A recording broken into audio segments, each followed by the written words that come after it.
Nikiyokwanga omuzannyo gwa rugby eddamu enkya n'emizannyo etaano ng'omuzannyo gusinze okwesungibwa guli wakati wa Betway Corps ng'ekyaza Hima Athens ku kiseera kya Legends e Naguru. Omuzannyo gwa luzannyo lwa kuddiŋŋana nga Athens yawangula oluzannyo olwasooka mu Desemba ekya Ddondo ku ggoolo 15-12. Wabula ku mulundi guno Athens etannakuba mu liigi sizoni eno tegenda kubeera na Mutanyi Alex Mubiru olw'obuvune ng'ono yali mpagirwaga nga Athens ewangula oluzannyo olwasooka. Jacobs yakuyimbira omuzannyo guno nga bazannyi baawo bonna balamu bulungi nga bakudumirwa kapiteni wa ttiimu Brian Asaba. Ensiike eno etonyoleddwa nnyo ng'eyinza okusalawo omuwanguzi wa liigi sizoni eno nga clubs zino zombi zisibaganye ku bubonero 5-5. Singa Corps emega Athens ejja kwetagazza emikisa gyayo egy'okwangula ekikopo kya liigi omuli ogw'e14 ate nga Athens enoonya kya 13. Game ya Corps egenda beera determinant ani agenda kuwangula eno league era egenda beera game nnene naye nga tetutiddeemu tujja kujja tulabe nti game tugezaako giwangula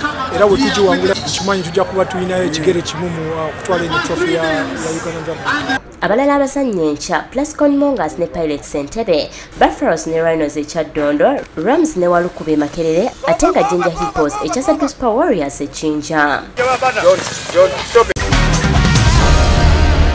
N'empaka z'omupiira eza University Football League ez'ebibinja ziddamu nkya n'omupiira gumu nga Kampala University ekyaza International University of East Africa ku Villa Park Nsambya. International University of East Africa okulanga efuna obuwanguzi enkya yazannya omupiira ogw'okwegezaamu ne ttiimu ya South Sudan y'abali wansi emyaka 23 ng'omupiira gwabadde mu maka ga International University of East Africa Kansanga. Omupiira gwawedde nga budde lubala ggoolo 2-2 nga International University of East Africa eri mu kiminjo ekyokuna omuli UCU, MUBS ne Kampala University.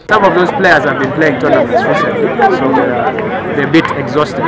But with time, they should be able to give us their best.